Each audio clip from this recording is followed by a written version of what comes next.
Hello, in this video I wanted to discuss a theater song I really love, the title song to Bye Bye Birdie, written by Charles Strouse and Lee Adams, specifically the chorus of the song.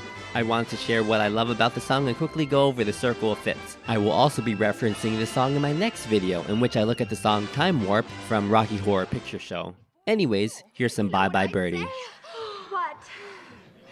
Bye bye birdie, I'm gonna miss you so. Bye bye birdie, why'd you have to go?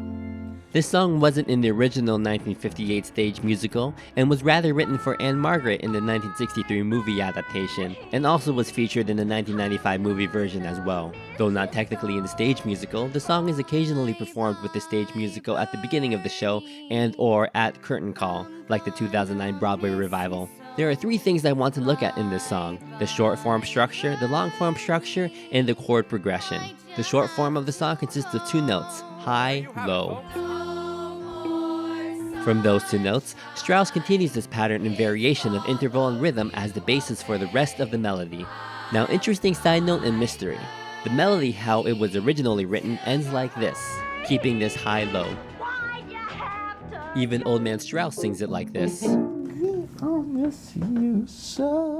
However, in the 1995 movie adaptation, the end of the melody seemed to change to this, low-high. Why'd you have to go? On one hand, I do think this change sounds better than the original as it circles back to the home key of F more gently, but on the other hand, we disrupt the high-low pattern that we had established.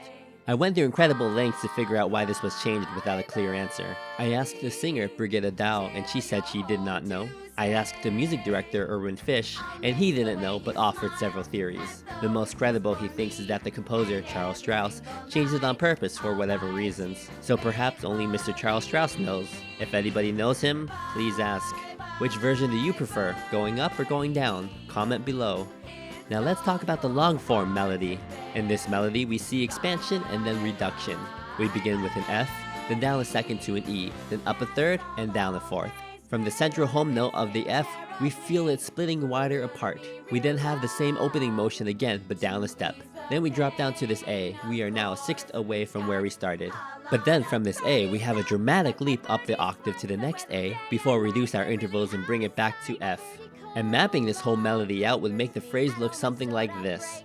A phrase that starts somewhere, takes a big breath, and then returns to where it started. The shape of the melody is the brilliance of the long form structure of this song. So far we had the short form, and then we had the long form. Now about the chord progression. If we look at the beautiful circle of fifths, music typically tends to resolve counterclockwise. For instance, the C wants to resolve to the F. And the further we end up away from the home key, the more cathartic and relieving the journey home is when we finally get there.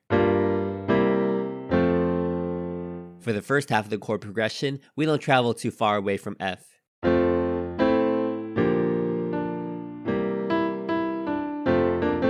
But you may have noticed I left out this A chord. We can look at that and treat that as a passing chord to get from the F to the B flat, or we can look at it as a distant hint of what's to come next. Because sure enough, in the second half of the chord progression, we head far away to this A chord, which resolves key to key back to F.